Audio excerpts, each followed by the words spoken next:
might make a start. We're nearly on time. If we have any latecomers, I'll need to join us. But thank you very much for coming. I'm John Hall, the project manager here at the Walkway, and welcome to our April talk in the Beyond the Battlefield talk series. You'll see brochures, etc. throughout. We'll have our brochures printed soon for the last three in the year. I'll get to introduce our great speaker in a minute, but first we acknowledge the Aboriginal and Torres Strait Islander peoples, in particular the Wongal people of the Eora Nation, as the first inhabitants of the nation and the traditional custodians on the lands where the Walkway stands. And we recognise their elders past, present and emerging. So our speaker today is Dr. Peter Williams, and obviously you would have seen all the promotion and publicity, but Dr. Williams was born in Hobart, and after 10 years living in Europe, North America and Japan, he became a history teacher at Darwin, and there he worked at the Darwin Military Museum and published his first book, The Battle of Anzac Ridge on the Woodley Landing, which was also based on your PhD for. He taught history in English in Japan, and obviously that leads to today's talk, where he interviewed 100 World War II veterans. And as Peter will explain, his book, Japan's Pacific War, is based on 50 interviews of Japanese who fought the Australians, and he's planning on the next one of the 50 interviews where the Japanese veterans had fought the Americans. He lives in Canberra, where he's worked for the Departments of Defence and Veterans Affairs. As I mentioned, his PhD topic was on the Kokoda campaign, and he's written extensively as well, including the Kokoda campaign in 1942, Myth and Reality, Kokoda for Dummies, which is a very good book for just, if you want a very clear view of the Kokoda campaign. And of course his latest book, which came out February 26, Kokoda, the Japanese defeat of Papua 42-43. Now Peter has a few of the titles over there for sale later if you'd like to provide yourselves. But till then, please welcome Dr. Peter Williams. And my own Chris. In 1904, I was teaching in Japan, teaching English down in Kyushu in the south, and I met Setsuko Ueno, and she told me her story, which was that when she was about 20 in 1945, she worked in a hotel which conducted farewell parties for graduating kamikaze pilots. And they would come into the hotel, she'd feed them, they'd get well oiled, they'd all stand up and go, "Banzai!" and leave, and you'd never see them again. And 1 month later, another group would come in. It sort of set me thinking about that town I was living in and how many veterans were around the place. My hairdresser and served in the Imperial Japanese Navy. And the postman there, he was in the army. So I started interviewing these people.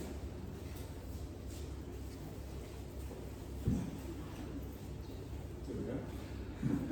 It strikes me now that I'm nearly 70, it strikes me that the fellows I was interviewing were around about that age at that time, and they let this young ruffian into their house. I mean, they were very generous about it. I just look at that fellow now, and I just sort of think, and then now I think of being my age, it was great that they let me in. That thought had not occurred to me until I became the age of many of the fellows I interviewed 30, 40 years ago. But when you go to a Japanese house, you've got to take a present. And I sort of used a sponge layer cake with the cream in the middle. That was my thing. You've got to take a present to every house. That's a Japanese cake shop altogether everywhere because you've got to take a present. Houses. So I ended up taking cakes by tram and bus and train and all forms of transport to about 100 houses from all the way from Hokkaido to Kyushu, and that's how they came. They did use. So it's listen.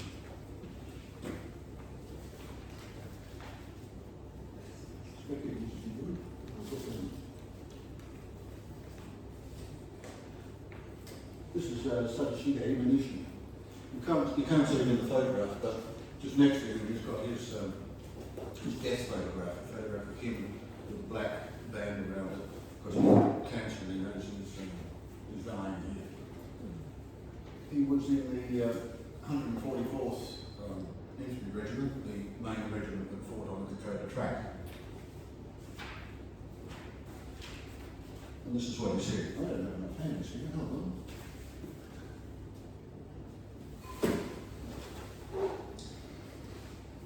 You do what you must at the time you were born. I felt it was my destiny at that time to fight and win to protect my hometown and my family.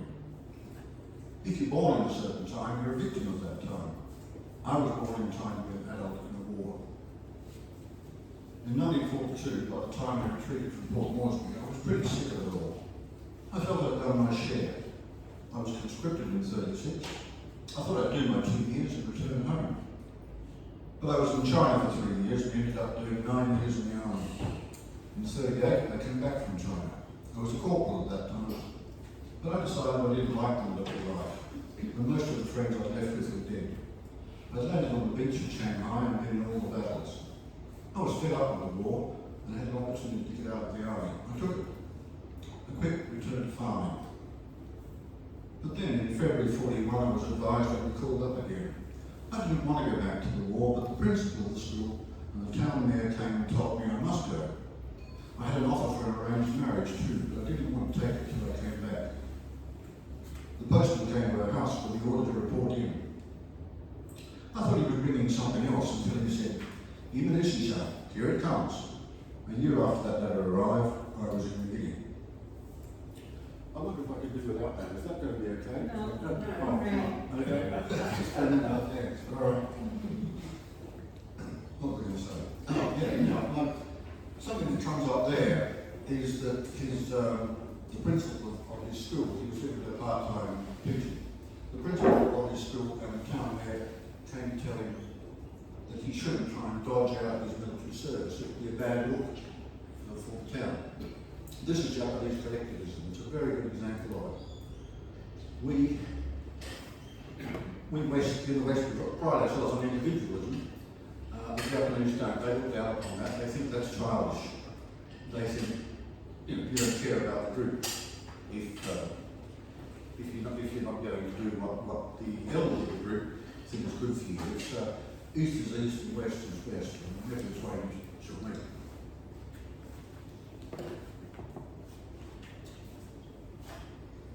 Another thing she says is, as we advanced along the track, passing through the Order Creek and along the river, I saw the Australian storehouses, and there was a big hole by that house.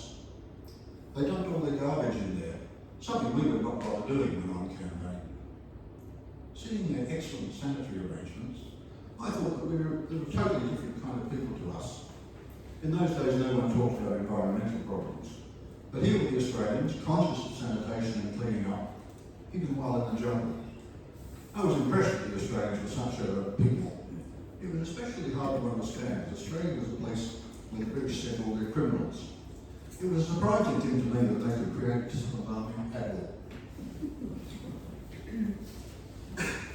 Imanishi, in common with almost all Japanese veterans, thinks very little of Western armies. They will explain their defeat in the war because they'll say, well, you had more and better aircraft carriers, artillery, aircraft, machine guns. I mean, you didn't have the martial spirit. You didn't have Bushido, the way of the warrior. To them it was somehow unfair the way that the Western soldiers fought. The Japanese would say, you just use your infantry to find us, and then you just pull them back and pound us with artillery until we were stuffed. One veteran told me the Australians never charged. They never came in with a bayonet or a sword or anything like that. They looked down on them. Western soldiers because of that.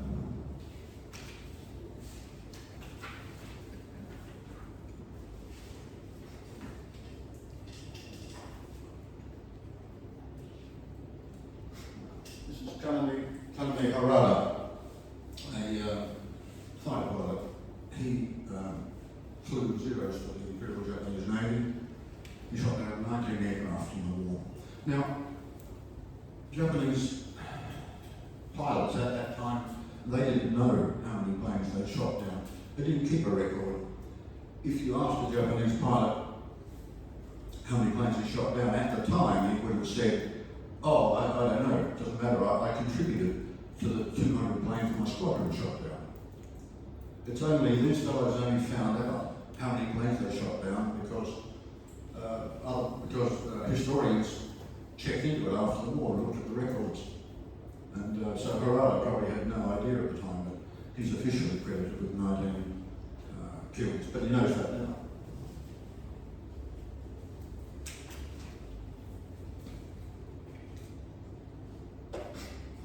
This is what he said about being a fighter pilot. To shoot down a plane, you have to get very close. If your target is more than 200 metres away, you probably won't hit it. You really need to be 100 metres away, right behind his tail. Then get in even closer before you turn away. You often see the enemy pilot's face, perhaps suffering in pain or a blazing cockpit. You see their face whether you like it or not. Sometimes I saw the enemy's cockpit all red, splattered in blood. That tells you how close I got. I remember those faces. They wanted to live, to be with their families back home, but were in pain as they stared into the abyss. For some years after the war, I had bad nightmares about it. My wife had to wake me up.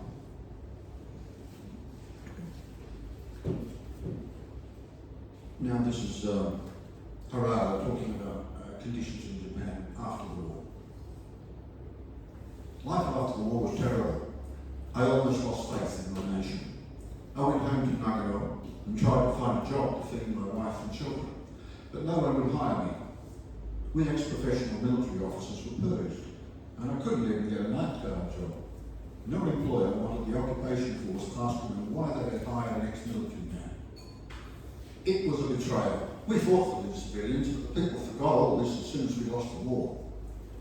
Some of my friends rejected society and became yakuza, mafia.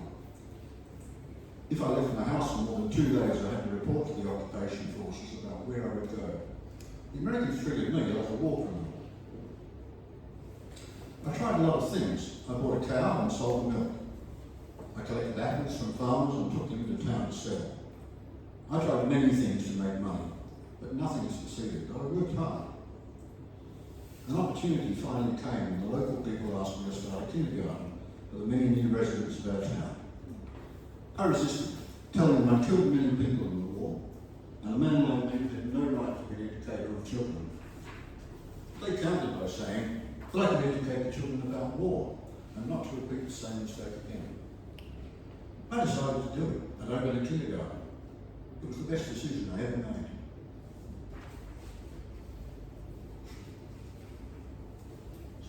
Some of you will know this fellow, Kokichi Nishimura, the bone man of Kokoda. There was a book written about him a few years ago because he went back to New Guinea. He was also on the Kokoda track. He went back to New Guinea and lived in Popadera, looking for I'm guessing about 100,000 Japanese bodies that are still missing in the Pacific. Well, at that time were missing in the Pacific. And he and many others went back to search for them. This is actually, this is not one of Nishimura's missions.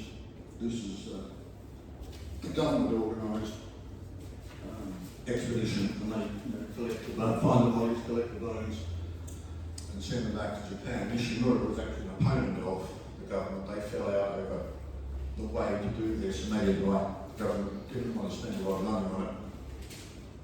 And they didn't like the way that independent operators like Nishimura were going back to for the bones of their comrades. Here I'm going to read a little piece that he told me about Battle Brigade Hill. Brigade Hill on the Kokoda track was the first time I found myself in hand-to-hand combat. fixed my eyes on my enemy, where I realised what we were doing was absolutely insane without any sense or reason.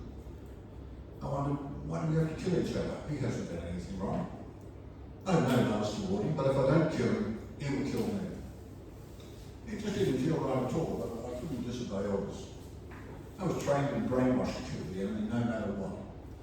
But these questions were going through my mind. It was during this attack that I bayoneted the Australian. There was no stepping back, the fighting was toe to toe. Anyway, in the Japanese army, if you turned to run, you'd be shot by your own men. The Australians, hundreds of them, came at us. I saw a man heading for me. It was too late when I realised it. The next thing I knew, he shot me with his submachine gun. Bullets whizzed by my head and some entered my shoulder. I thought that was the end of my life. But I couldn't just die without doing anything, so I went for it. The Australian looked at me in surprise. His face was so young, he must have been a mere boy. And he was tall, and my head only reached his shoulders. I went for him with my bayonet, but he grabbed and held on. He gave me a kick and I fell back. I went at him again, got hold of his knife or bayonet, something like that, and stabbed him with it. He screamed and fell down. It looked like he was done for. Then I became dizzy as I was bleeding badly. I sat down ready to finish him off if he moved, but he didn't. Then I passed out. When I awoke, the fighting was over and he was dead beside me. Now Nishimura is one of those people who was happy to talk about cannibalism, which we've all heard happened among the Japanese in the beginning. I should stress that cannibalism is no more popular in Japan than it is in Australia. There's nothing ritual about it there, there's nothing desirable about it. It's as Nishimura explains here. At Burma there was no food left at all. So there we started to eat human flesh. If you wanted to stay alive, that's what you did. At first we shot enemy soldiers and crawled out to drag in the bodies and check their pockets for food. We'd eat that to keep us going. But after a while they didn't seem to be carrying any food on them, so there was no other way to survive but to eat them. We'd cut slices off and cook it. Any Japanese who was in the front line at Burma and is still alive today and says they did not eat human flesh is telling a lie. There was no other way to stay alive. Now he makes an interesting point there though. He mentions in the front line. I've just finished a book which included research on Burma, and when the Allies captured the beachhead area, Burma and Sanamanda, they found there were stores of supplies left. The Japanese troops in the rear were eating. It was only people typically out on the Sanamanda road front who were completely cut off for 2 or 3 weeks, and that's where Nishimura was. They resorted to eating human flesh. There was no other food, as he said, but it wasn't the case with the entire Japanese force.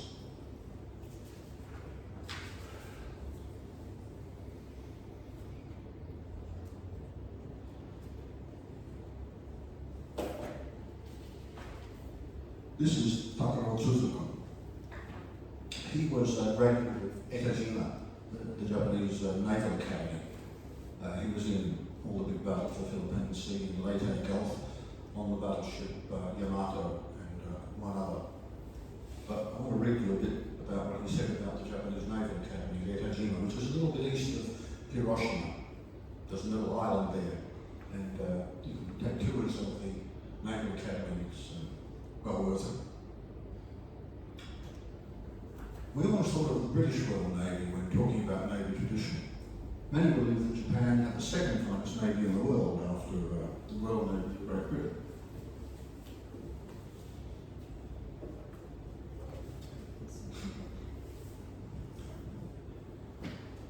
When Japan started the war, I felt sorry to find that Great Britain was one of our enemies. I wished we didn't have to fight against them, if it was at all possible. All I knew about Australia before the war was that there were more sheep than human beings, and the government only accepted white people and other races were discriminated against. When I heard that, I thought it must be a monstrously wicked place. In Etajima, we received a great deal of instruction in English. We read various English books, such as Treasure Island and Robinson Crusoe. Until 1938, the British naval officers teaching in Etajima. It was seen as one of the top 3 naval academies in the world, together with Dartmouth and Annapolis. Energy imported everything from Britain, even our uniform cloth. We did things just the way the Royal Navy did.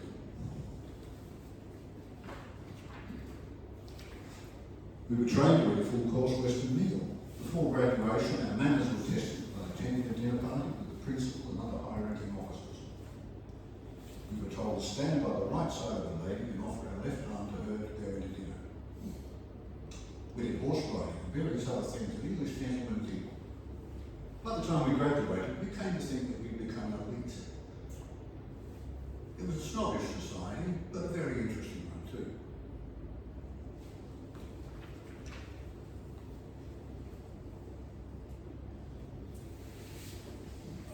This Noru Honda, he was the last surviving Japanese fighter race. He died a few years ago, aged 98.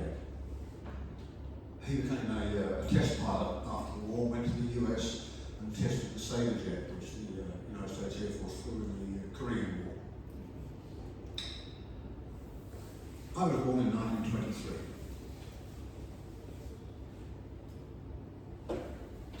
When I was in high school, the plane landed at an army base near my house. I thought it was such a cool thing to be a pilot. I was surprised when the pilot of the aircraft turned out to be a woman. I thought, if a woman could do it, I could do it too. At Oregon, I trained to be a fighter pilot in 1941. I was very bad at shooting and I couldn't hit anything. One day I was chasing after another aircraft that had a target man trailing behind it. My bullets were supposed to hit the target aircraft, but hit the plane instead. I panicked and almost crashed my aircraft. I knew I'd be in big trouble, and I was. I was surprised that it eventually passed me and allowed me to do battle with Japan's enemies. Even more surprising, I shot down 17 aircraft during the war. Now, Hans got a story about when he was flying out from Rabaul and engaging in air combat over Guadalcanal. This would be August, September 1942. On the way back to Rabaul from Guadalcanal one day, I found a Zero fighter flying low ahead of me near Munda Island. It was one of my friends, Sergeant Nakajima. His plane was hit somewhere and was declining in altitude. He made an emergency landing in the ocean and started swimming towards Munda. Then I saw dozens of sharks heading towards him. I was astonished, and I dived and started shooting up the sharks. After I fired one burst, I flew past them, turned around to go again, but Nakajima had disappeared. Decades after the war, he appeared in front of me on the street in Japan, large as life. He told me he'd reached the island, was rescued by the local people, handed over to the Americans and stayed a prisoner till the end of the war. He said the sharks they had machine guns were really dolphins.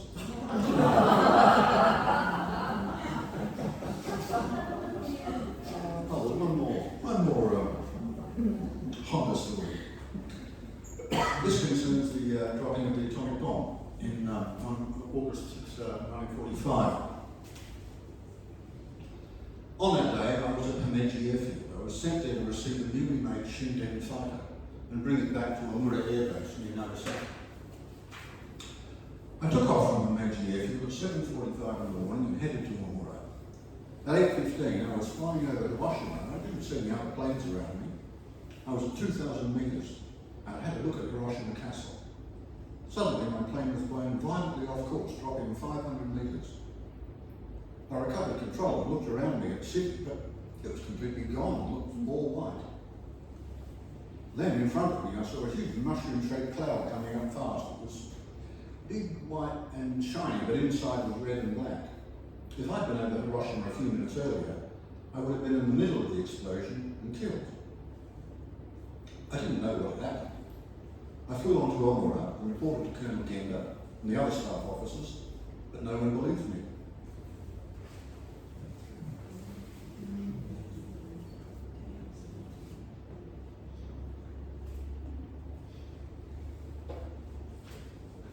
This is Yorio Uriyama.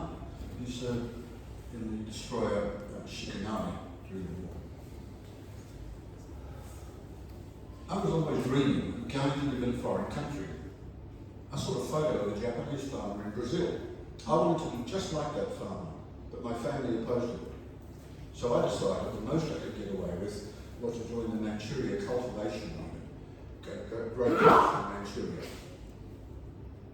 Before I was to go, the vice principal of my school came to me and said, "I cancelled your application, you're not going anywhere. Your father's dead, your brother's in the Navy, you're the only son left at home." I was crushed. All of my family and relatives were very worried about me, constantly trying to leave the village and go overseas. They thought they should stop me by any means. There's that collectivism again.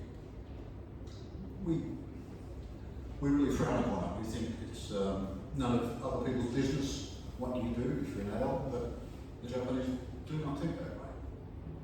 The idea is that people older than you in your community know what's best for you, and sometimes they do. Sometimes they don't know it very well, but it's quite foreign to us.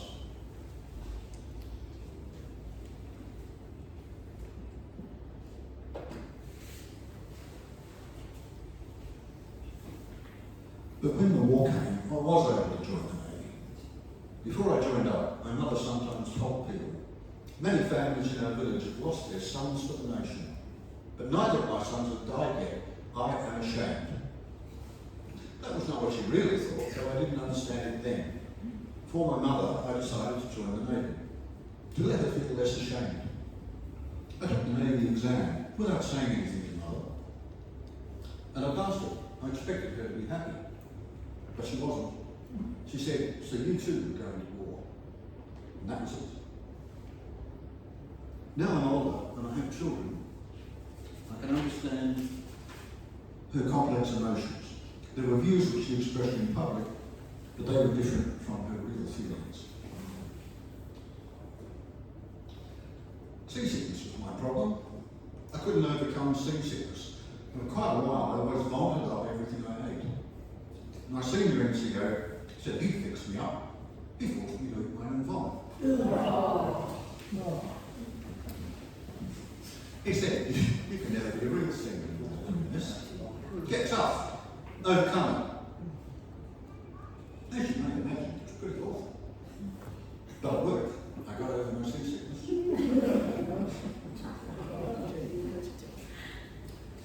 One morning in September 44, when the shipping army was in the South China Sea, we were attacked by an enemy submarine. I was at the stern of the ship, working at the depth charge section, preparing to launch them, as we thought we spotted a submarine or two. Suddenly there was a huge explosion amidships and Shikinami broke into two pieces. My body was blown into the air and I fell into the ocean. I lost consciousness for a while, but I must have floated up to the surface. When I woke up, I couldn't see much around me because of the smoke. I couldn't see Shikinami anywhere. I thought I was left all alone, but I soon saw that other men floating in the sea. We then gathered together and sang sailor songs for 12 hours before we were rescued. I was completely devastated because my belief was that my ship, Shikinami, would never sink. It being my ship didn't mean anything, it turned out. It sank just the same as all the others. After Shikinami was lost, I became a coward. For example, when a big wave hit my next ship at night, I'd wake up in fear. That's how I became after Shikinami sank.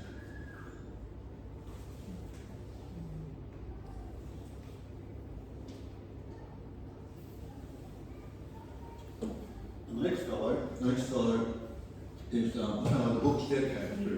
This is Masao Horie. He was the last of these veterans, as far as I'm aware, to die. He was about a 30-year-old staff officer on the staff of Adachi's 18th Army in Viewpoint area. And this is him here at the surrender ceremony. The Japanese, the surrender ceremony was held to Robertson of 6th Division in early September, I think, in 1945 at the airstrip at Cape Long, just east of Viewpoint. But Poirier, when I finally decided I was going to do a book, I'd collected all these interviews for years without any idea that I'd never written anything, so I didn't know about that. I was a taxi driver. really know what I was going to do. When I decided I would act on it, he got enthused about it because he was the head of the Repose of the Souls of the War Dead Association. He had a big office in Yasukuni Shrine. He had clout. So he would tell people, you're going to meet this Australian kid, you're going to be interviewed by him. And they would show up. It was great.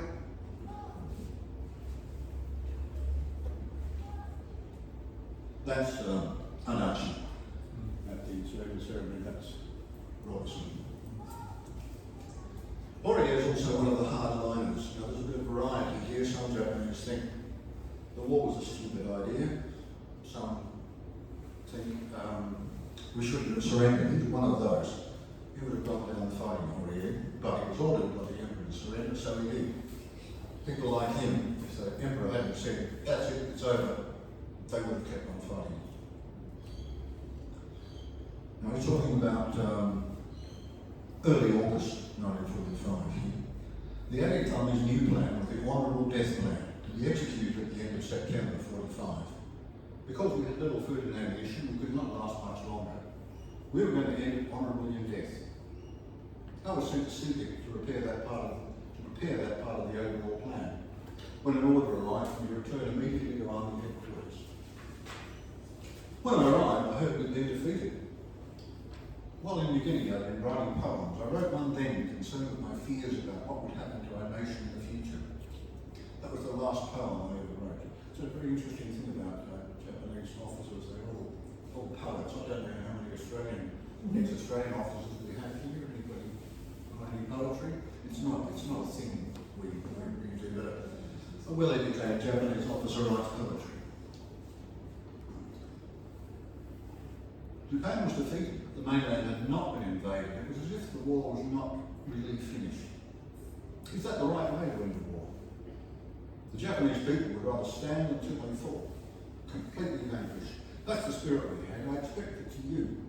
It's a strange way of thinking. Now here he talks about the actual surrender ceremony at Cape One. On arrival at Wewak, we got in jeeps to go to the airstrip where the ceremony was to be held. No, it's a ceremony, not a surrender. My jeep had a trailer behind it. I was told to ride in the trailer, sitting on top of the ammunition.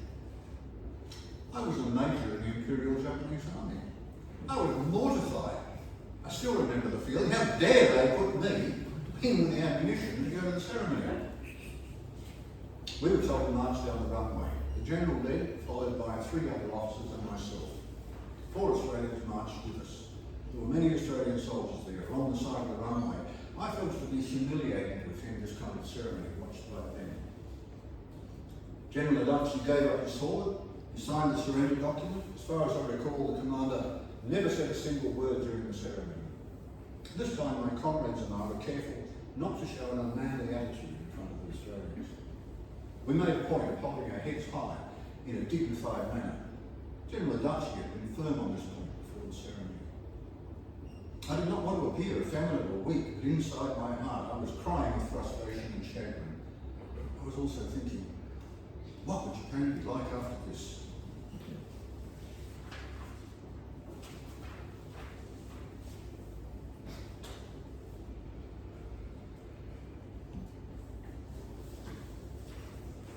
Got more than my share of fighter pilots in this because they tell such good stories. Tsunoda, he shot down 9 aircraft in the war. We mentally prepared ourselves for death sometime in the war. I wore a parachute when I took off from the airfield, but on entering enemy airspace, I took it off. Every pilot did the same thing. We believed it was better to die than to be captured.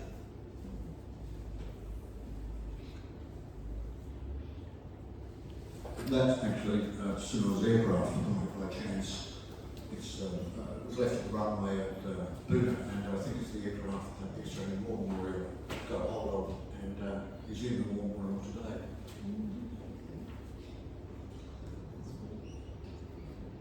Now he's talking about 2 incidents concerning Battle of Milne Bay. 6 of us under Lieutenant Kutakane dropped through the cloud to strafe the airfield at Milne Bay. and accidentally bounced 10 Australian P40s. We didn't know they were there, and they didn't see us coming because of the cloud. One was directly below me, so he did a high-speed dive and got him with my 20mm cannon. They pack a punch, and bits flew off him right past me. And he flipped over and went down into the jungle. Whenever I shot down an enemy, I didn't feel I killed someone. For me, it was just an airplane. I didn't feel it had a human being in it. One story I regret concerning Milne Bay is about Sergeant Carter. On an earlier story, I was escorting his dive bombers when I noticed the bombs were missing the enemy ships and exploding in the water. They were dropping too early in their dive and they were all missing their targets. I was frustrated by this, and on return I complained to Carter. He looked upset, but he didn't say anything. A few days later, he came and told me we were going to Milne Bay again, and this time I would see how well he attacked enemy targets. He just went into the attack. I was watching Carter. I noticed he went down very sharply. He dropped his bomb on target, and then he also crashed his plane into the target. There were two big explosions, one after the other. I immediately regretted what I said to him. Carter must have felt dishonoured. I dishonoured him and decided to prove his skill and his spirit to me. I still feel that I killed him, and I regret it to this day.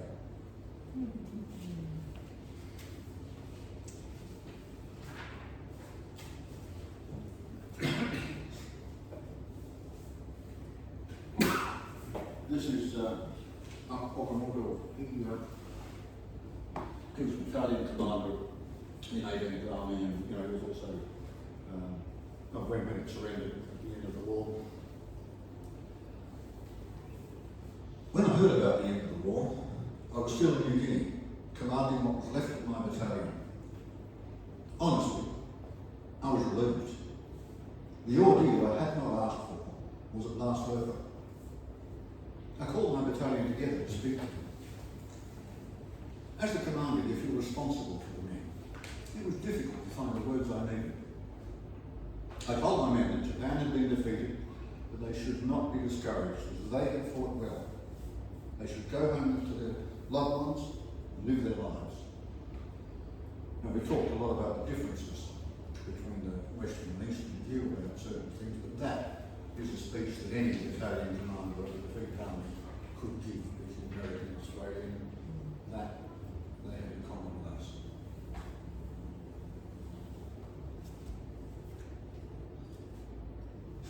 This is Katsuyoshi Yoshida, another fighter pilot.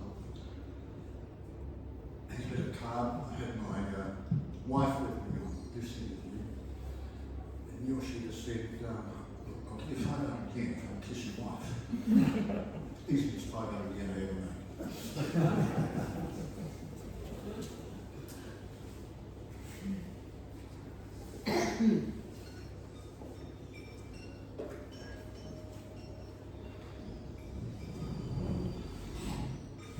I was born in Kasumi district, Kyoto prefecture, on 2nd July 1923. Every day I caught a train to school. I really hated physics and was thinking about how to avoid the exam. A friend suggested I should go and take physical for the military. I thought, if I was accepted, then that would be an excellent way to avoid the end of the year physics exam. When I got there, I found out it was a test for Navy aircrew candidates. I didn't mind joining the military, but the idea of being a flyer had never occurred to me. I ended up being a firefighter. My first experience of war was at Darwin. I was very tense. It was 15th of March, 1943. Now we all know about the 19th of February 42 big attack on Darwin, but there were actually many raids and fighter sweeps after that, just about 100, which Tom Lewis was talking about. And this is one of them. So they're escorting their bombers. After the bombers dropped their bombs over Darwin, we turned away and were on our way back to our base at Kupang in Timor. Then suddenly, from behind, at about 5 o'clock high, Australian Spitfires dived at us. And they shot down Tajiri, who graduated from the same training squadron as I did. He was always a big eater, and I suspect he was eating lunch in his cockpit. That's why he didn't spot the Spitfire. I turned left and chased after the Spitfire and shot it and hit it before it dived to get away from me. I could see my bullets hitting it, and it started leaking fuel, but I couldn't tell if I shot it down or not. Later, one of our senior pilots told me I had shot it down, as he saw the pilot pop out of the plane. He watched the pilot for a while and thought the parachute didn't ever open. I thought the Spitfire was such a beautiful fighter plane. I almost felt I shouldn't shoot one down. It was a guilty feeling to aim and press the trigger and watch pieces come off. Now, I consulted Anthony Cooper, who wrote Darwin Spitfires, about the Spitfire wing that was flying, that was protecting Darwin at this time. We're trying to work out who this person might be that he shot down. And the only candidate is a fellow, Bernard Cooper. The only candidate is Sergeant Albert Cooper. About a third of the Spitfire wing, one squadron, were actually Royal Air Force pilots. This Cooper was from Wolverhampton. And it looks like what happened was he failed out, hit his head on the tailplane, and was unconscious. And he and his plane fell into Darwin Harbour, and they're still there. No one's ever been able to find them.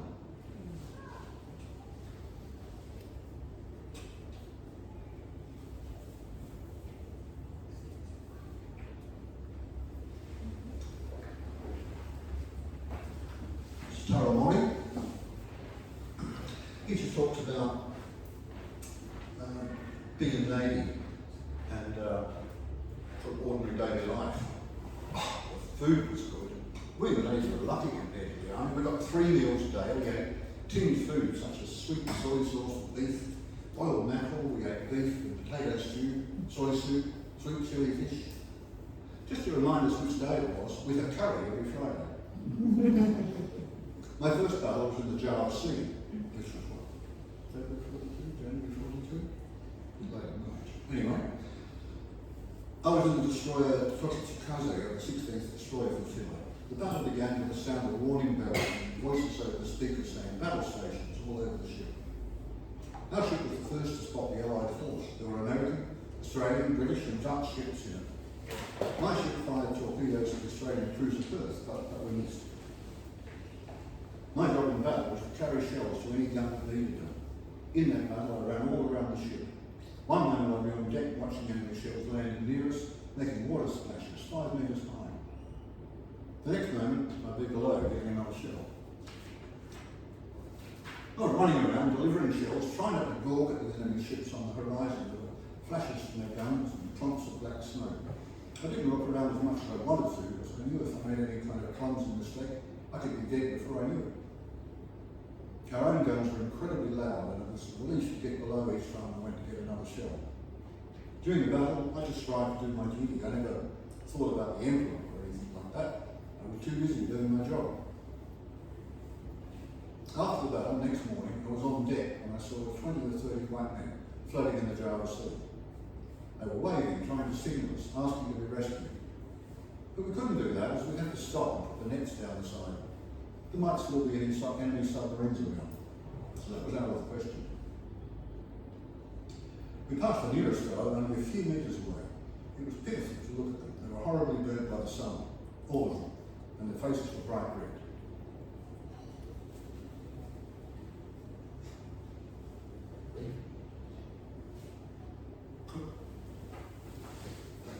And finally, two stories relating to returning to Japan after the war. Most Japanese went away and stayed on the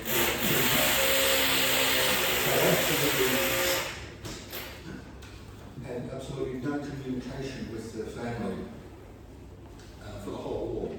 So the people at home didn't know whether they were alive or dead. Kazuochi. When I came back home after 3 years, they were all surprised. Everyone thought I was dead. The family shrine even had a board up marking my death. My eldest brother recovered quickest from the shock. He said, "Great, you can take over the farm now. I'm off to the city."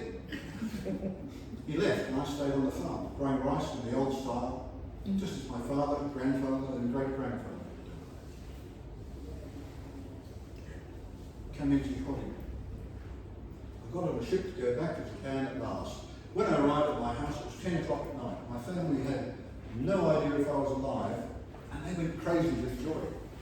My mother said, "We must tell your father you've come back alive." So at midnight, she took me to the Buddhist shrine and we prayed to the spirit of my father. Next morning, she told me, "After you went to bed last night, I went into your room and touched your legs." You see, in Japan, we believe a ghost has no legs. So when Mother felt my legs, she was finally convinced I had returned to life. She said that nothing else could make her happier than this.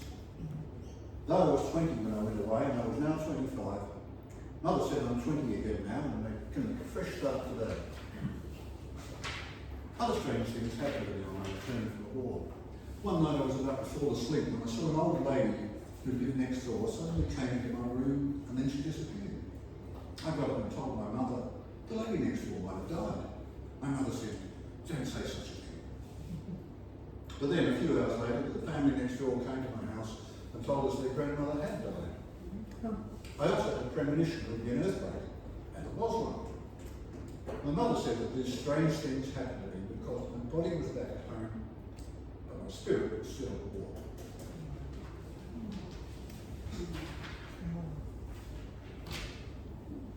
When I was a kid, I picked up what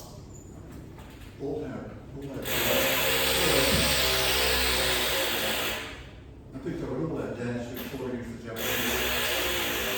Said about the Japanese.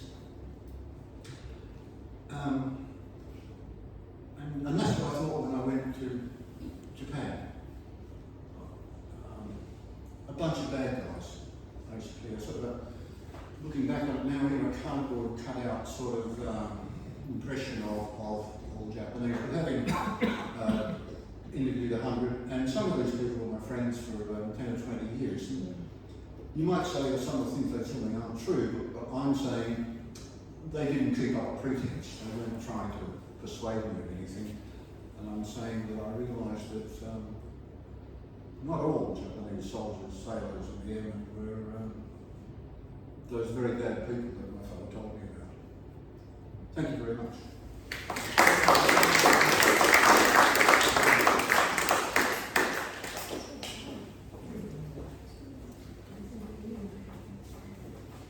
Thanks, Peter. So I open it up for questions. I've just got one, a general one. Do you think that when you interviewed them, did they think that their service was worthy of the new Japan? They were old men when you interviewed them. Were they looking back and thinking, my war service, my devotion to the emperor, etc.? Did they think that that was worthy of what Japan had? Most of them were disappointed with what Japan became. One fellow said it was Japan became Americanized, and I was very disappointed, but I decided to keep my mouth shut about it. Soldiers, there's also a saying in Japan that defeated soldiers should not talk about their war. Questions, please. Yeah, after the war, there was even 15, 20 years later, there's some of the Japanese that remained in the jungle and came out of the jungle at that time. Were you able to interview him? Yes, I was. Yes, there was a fellow in Tarakan. He didn't, the Australians landed in Tarakan in May 45, and he didn't believe that the war was over, so he stayed in the jungle. Now, he only lasted a couple of years when he was captured. By then, the Australians were gone. He thought that the Australians had captured him about 2 years after the war ended, but I don't think that could be right. I think that must be the Dutch who come back to take over the empire again. The Dutch, but yeah, he said he had special training in Japan, and these people who stayed for years and years, most of them were not just ordinary Japanese soldiers. They had special stay-behind training. They had training that said to them, "Look, you'll hear the war's over. Don't believe it." But yes, I was able to talk to them. In fact, I asked one of the standard question was, "And what did you do at the end of the war when you heard it was over?" And he really surprised me because he said, "I kept fighting." Yeah, he wasn't going to surrender.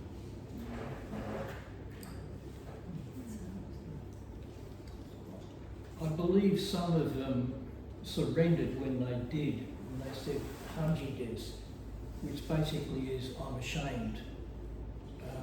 Some of them were very patriotic. Oh yeah, like Horier.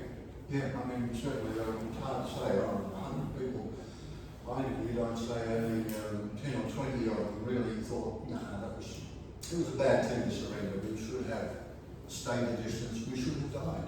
In fact, Bushido, it teaches you, it argues that you have to look, the warrior has to look for a purposeful death. That's what you're actually hunting for in war. Not a stupid death. The point is, let's say you can take 5 Australians with you when you go. That's a purposeful death. That's what warrior is looking for. One fellow said that then the war ended and I was still alive, and I was shocked. That wasn't my plan at all.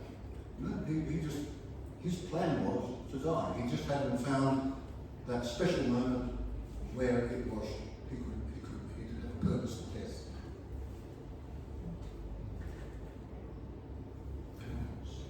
So when you said he kept fighting, who was he fighting and what was he fighting? The whole film. Well, yeah, after the war ended. Oh yeah, well they were making, initially the Australians are still there, so they are making raids on Australian camps. The number of men he had under his command was quite small, perhaps a dozen at this point, and they're very hungry. He said, we couldn't do much, but we tried to do things. We would try and sneak into their camp at night and burn down a tent. We would try and went to the side of the road and fire at the trucks as they went past. So that's what he's doing. And I'm saying when the Australians left and the Dutch returned, he kept doing the same thing. I'm not really sure he even noticed that the enemy was a different nationality several years later.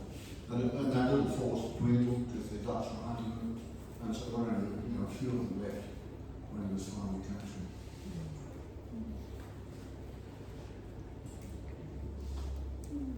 Did any of the soldiers, the Japanese that you interviewed, talk about the post-traumatic stress that they went through after the war? Oh yes, people talk about having nightmares a lot. There was a lady who sort of jumped into the interview. She was sitting there listening to the interview. Her husband just jumped in and started to tell me all about how violent he got at night because he had dreams about it. And so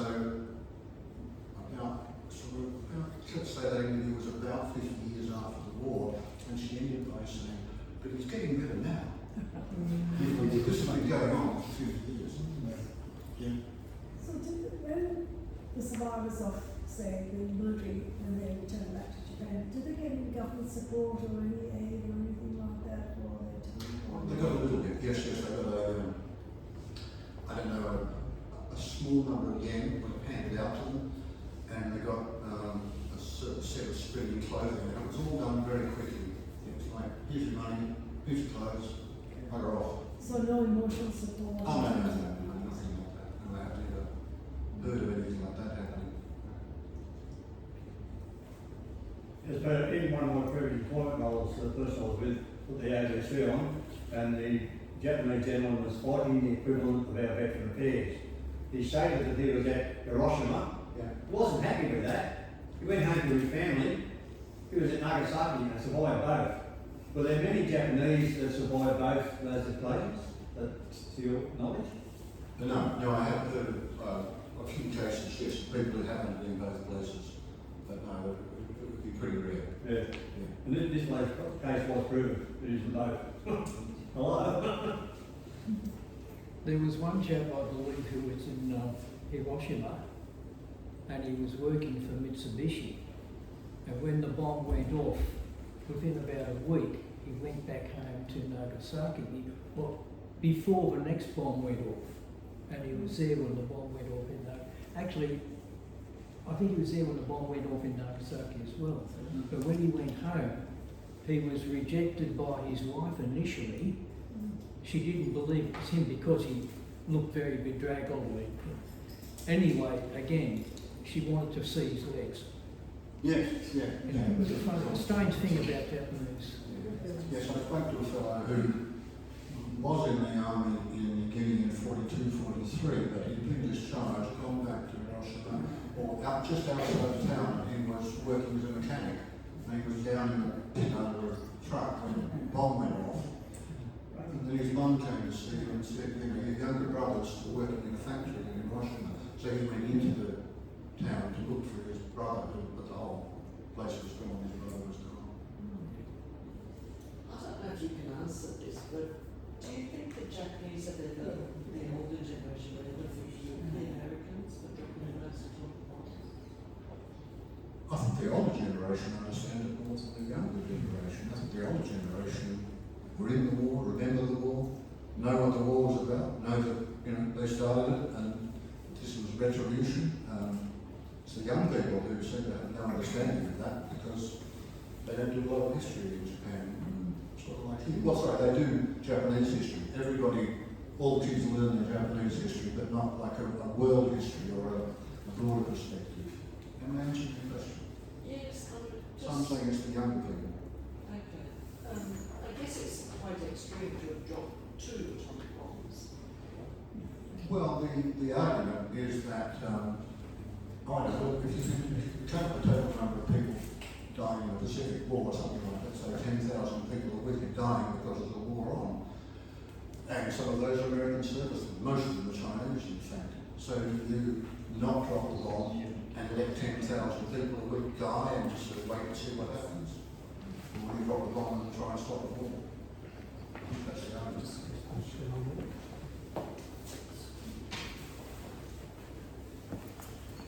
Any other questions? Peter, what were the main myths that were dispelled for you by interviewing these veterans? Sorry, can you say again? What were the main myths that were dispelled for you?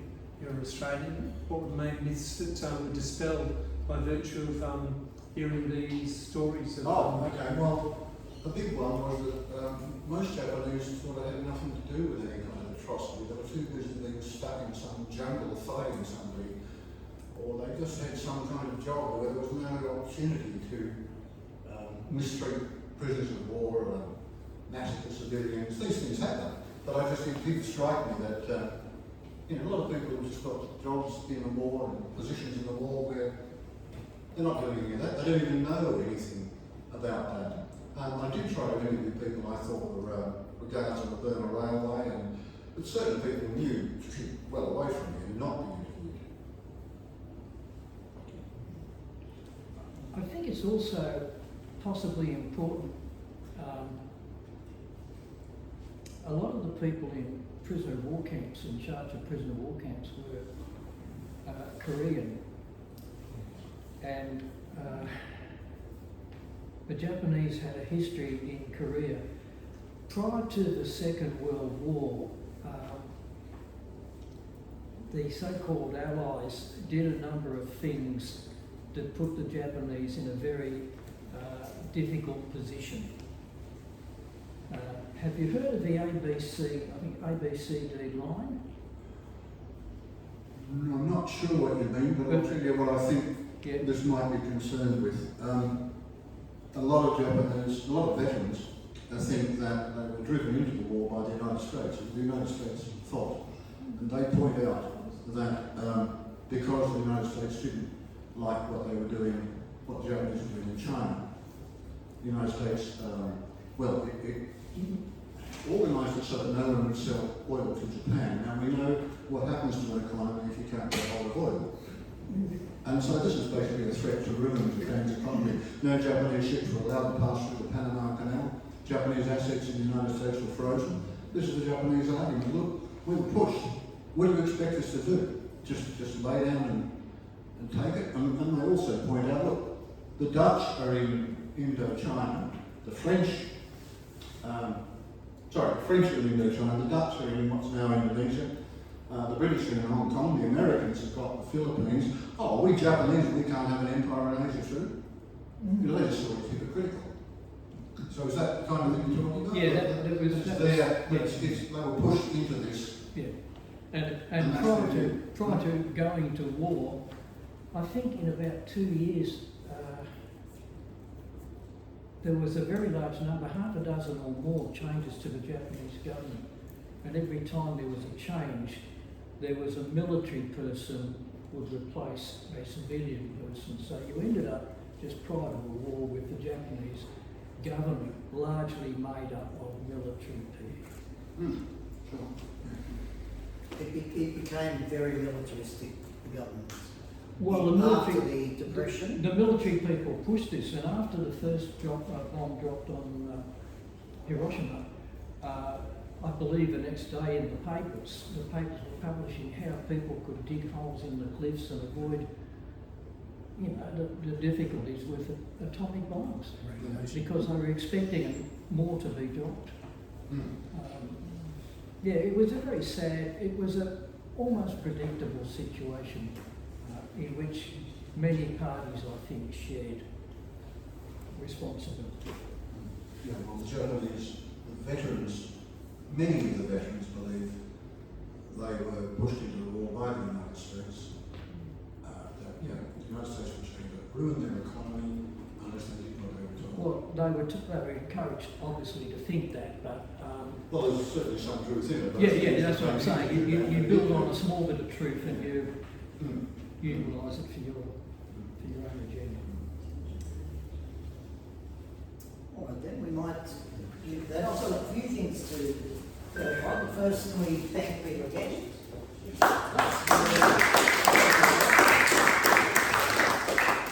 We have everyone should have a ticket. I was lucky enough to get a copy of Peter's book, as there's some chocolates and a couple of other things from the walkway. You'd like to draw a number out? It's